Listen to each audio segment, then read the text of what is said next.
स्वशासन या फिर पंचायती राज व्यवस्था जिसे आज़ाद भारत में अपनाया गया या फिर जिसकी झलक हमें प्राचीन समय में चोलों के शासनकाल में दिखलाई पड़ती है, ठीक वैसे ही स्वशासन का एक विकसित ढांचा जनजातीय समाज में काफ़ी पहले से काम करता आ रहा है।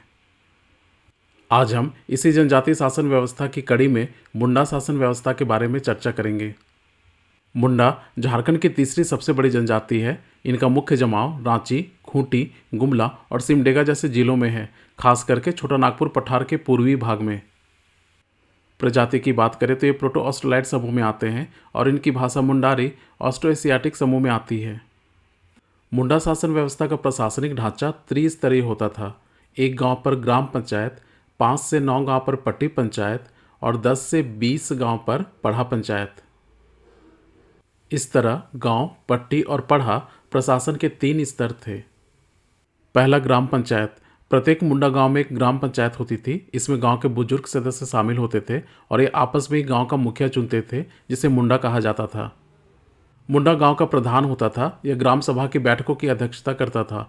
गांव का सामाजिक, प्रशासनिक तथा न्यायिक दायित्व मुंडा के पास ही होता था। मुंडा की सहायता के लिए 2 और पद होते थे, पहान और महतो। पहान गांव का धार्मिक प्रधान होता है। महतो मुंडा और पहान का सहायक होता था।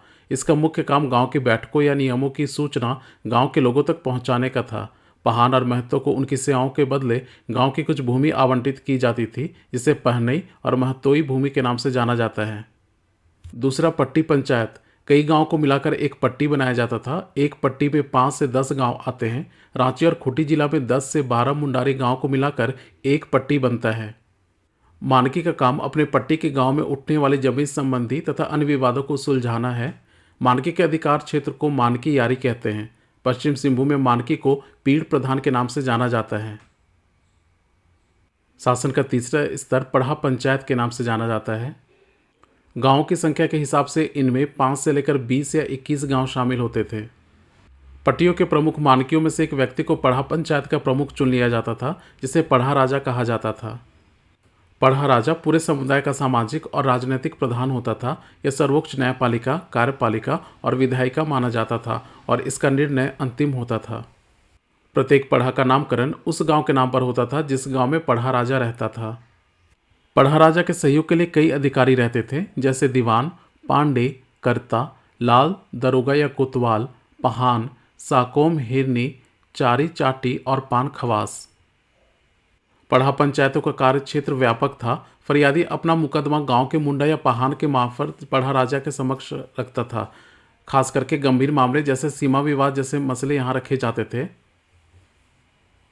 कहीं कहीं पढ़ा सरदार की भी व्यवस्था थी। 22 पढ़ा पंचायत के ऊपर एक पढ़ा सरदार होता था। यह पढ़ा राजा और मुंडा मानकी की सहायता से अपने कार्यों का संपादन करता था।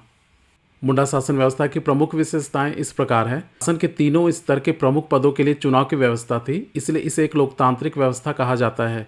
चूंकि यह व्यवस्था अत्यंत प्राचीन काल से कायम थी, अतः इसे प्रथम गणतंत्रीय व्यवस्था भी माना जाता है।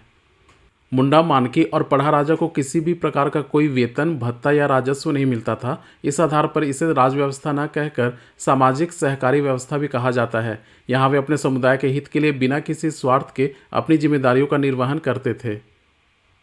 यहाँ पर यह बात गौर करने वाली है कि मुंडा शासन व्यवस्था में महिलाओं को कोई विशेष स्थान प्राप्त नहीं था।